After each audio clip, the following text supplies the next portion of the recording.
Welcome to నేత్రాస్ lens. కాలుతున్న గిన్నె పొరపాటున పట్టుకుంటేనే విలవిల్లాడిపోతాం. అలాంటిది ఆమె శరీరం నిలువునా కాలిపోతోంది. మంటలు ఆర్పలేక, బాధ భరించలేక హాహాకారాలు పెడుతోంది.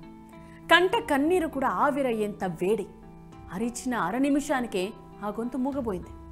బట్ ఆ అర నిమిషం పాటు ఆమె పెట్టిన ఆర్తనాదాలకు, గొంతు నుండి వచ్చిన ఒక్కో గావు కేకకు లోపలుండే గుండె కూడా భయంతో ఊగిపోయి ఉంటుంది. కర్నూలు బస్ ప్రమాదం అలాంటి 19 మందిని నిలువునా దహించేసింది. ఇలా ఒక్కటా రెండా 2025వ సంవత్సరం అంతులేని విషాదాలు నింపింది. ఇయర్ ఎండింగ్కి బై 2025 అని చెప్పి న్యూ ఇయర్కి వెల్కమ్ చెప్పుకుంటాం. కానీ ఇంకోసారి ఇలాంటి ఏడాది రానేకూడదు. అంతటి అంతులేని విషాదాలు ఎన్నో మిగిల్చింది ఈ 2025. ఈ ఇయర్ జరిగిన అలాంటి ఘోరాలను ఒకసారి గుర్తు చేసుకుందాం ఇవాల్టి నేత్రాస్ లెన్స్. సోమవారం ఆఫీసులకని, ఆసుపత్రులకని, ఉద్యోగాలకని అర్ధరాత్రి దాటాక లేచి తెల్లవారుజామునే రెడీ అయి ప్రయాణం మొదలుపెట్టారు. లేలేత సూర్యకిరణాలు అలా పడుతున్నాయో లేవో నెత్తిన 60 టన్నుల బరువైన కంకర పడింది. కనీసం చనిపోతున్నామన్న విషయం తెలియకుండానే చనిపోయిన విషాద ఘటన చేవేళ్ల బస్ ప్రమాదం. ఆ ప్రమాదంలో ఒకే ఇంట్లోని 3 ఆడపిల్లలు ఒకేసారి చనిపోవడం అత్యంత విషాదకరం. ఘటోత్కచుడు సినిమాలో కరెంట్ నింపిన రోబోను టచ్ చేస్తే బూడిద కుప్ప మిగిలింది.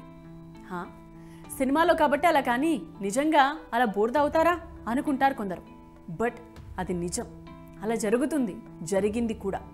ఎక్కడో కాదు, తెలంగాణలోనే. సిగాచి ఫ్యాక్టరీ ప్రమాదంలో 44 మంది చనిపోయారు. మరి దొరికిన డెడ్ బాడీస్ ఎన్ని? 8 మంది గల్లంతయ్యారు. కారణం ఏంటో తెలుసా? రియాక్టర్ పేలిన క్షణంలోనే ఆ బ్లాస్ట్కి, ఆ వేడి ధాటికి అక్కడికక్కడే బూడిదైపోయారు. కన్ఫర్మ్ చేయలేదు, కానీ చిన్న ఎముక కూడా దొరకలేదంటే అర్థమేంటి? తెలుగు రాష్ట్రాల్లో ఇంతటి ఇండస్ట్రియల్ ఎక్స్ప్లోషన్ జరగడం ఇదే ఫస్ట్ టైం. DNA పరీక్షలు చేసి ఎవరి డెడ్ బాడీ ఎవరిదో గుర్తుపట్టాల్సినంత పెద్ద ప్రమాదం ఒకటి జరిగింది. ఒకరు ఇద్దరు కాదు, 10 మంది కాదు, ఒకేసారి 240 మంది. ఎయిర్ ఇండియా విమాన ప్రమాదం అది. టేకాఫ్ అయిన కొన్ని నిమిషాలకే, గ్రౌండ్ అవుతున్న 30 సెకండ్లకే జరిగిన ఘోరానికి నిలువెల్లా కాలిపోయి మాంసపు ముద్దలుగా మిగిలిపోయారు. పెళ్ళైన వారానికే భార్యను అలా నిల్చోపెట్టి, ఇదిగో నీ భర్తను చంపేస్తున్నాను, వెళ్ళి మీ మోదీకి చెప్పుకో అని చెప్పి ట్రిగర్ నొక్కితే బయటకొచ్చిన నెత్తుటి ధారలు, ఆ ఇల్లాలి నుదుటి సింధూరాన్ని చెరిపితే ఏమంటారు? పహల్గాం ఉగ్రదాడి అంటారు. నన్ను చంపు, ఆయన్ను వదిలే అని కాళ్లకు తల ఆనించి కన్నీటితో బూట్లు కడిగినా సరే ఉగ్రవాదులు మంగళసూత్రాన్ని అత్యంత కర్కశంగా తెంపుకెళ్ళిపోయారు. కళ్ళార్పొద్దు, కళ్ళప్పగించే చూడమని చెప్పి మరి 26 మందిని చంపేస్తే ఆ అతివల గుండె పగిలిపోయింది. వద్దు, మళ్ళీ ఇలాంటి ఏడాది మరోసారి రావద్దు. అసలే ఉక్కపోత వాతావరణం, దానికి తోడు విపరీతమైన దాహం. ఎప్పుడో మధ్యాహ్నం నుండి ఎండలో కొన్ని వేల మంది మధ్య నిల్చుంటే రాత్రి 7 గంటల దాకా ఉండాల్సి వచ్చింది. ఏమైందో కానీ ఒకేసారి అలజడి. పిల్లలని చూడలేదు, ఆడవాళ్లని ఆగలేదు. గొంతు మీద కాలేసి తొక్కుకుంటూ పోయిన ఆ విషాద ఘటనలో ఏకంగా 40 మంది చనిపోయారు.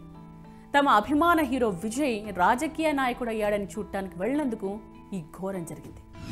ఈసాల కప్ నమ్దే వచ్చింది, కానీ ఏం లాభం? ఆ విజయం 11 మంది అమాయకులను పొట్టన పెట్టుకుంది.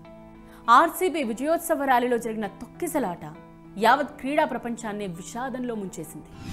తొక్కిసలాట అనగానే చెప్పుకోవాల్సింది మహాకుంభమేళాలో జరిగిన విషాదమే.